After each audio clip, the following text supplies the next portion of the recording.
ایک بزم کے اندر علی علیہ السلام سے سوال ہوا، کون سے جانور بچے دیتے ہیں اور کون سے جانور انڈے دیتے ہیں؟ امام علی علیہ السلام نے جواب دیا کہ جن کے کان اندر ہیں وہ انڈے دیتے ہیں اور جن کے کان باہر ہیں وہ بچے دیتے ہیں۔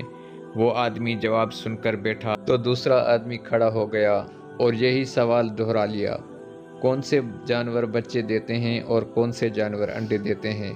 اب سائل بدلا تو حضرت علی علیہ السلام نے بھی خیرات بدلی، چونکہ حضرت علی علیہ السلام کبھی بھی سائل کو پرانی خیرات نہیں دیتے، اس لیے حضرت علی علیہ السلام کا جواب بھی بدلا۔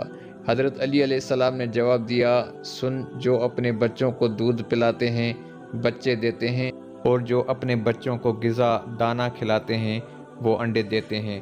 دوسرا آدمی جواب سن کر بیٹھا تو ایک تیسرا آدمی کھڑا ہو گیا اور یہی سوال دہرایا، کون سے جانور بچے دیتے ہیں اور کون سے جانور انڈے دیتے ہیں؟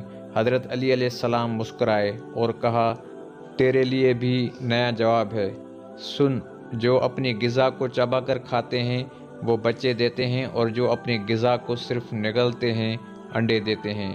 مجمع پر حیرانی چھائی اور ہر کوئی خاموش ہو گیا۔ حضرت علی علیہ السلام نے فرمایا، خاموش کیوں ہو گئے؟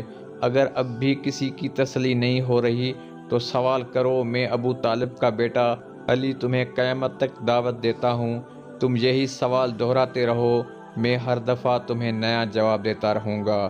معزز ناظرین، ویڈیو پسند آیا ہو تو اسے لائک کریں، شیئر کریں اور مزید ایسے ویڈیوز کے لیے ہمارے چینل کو سبسکرائب کریں۔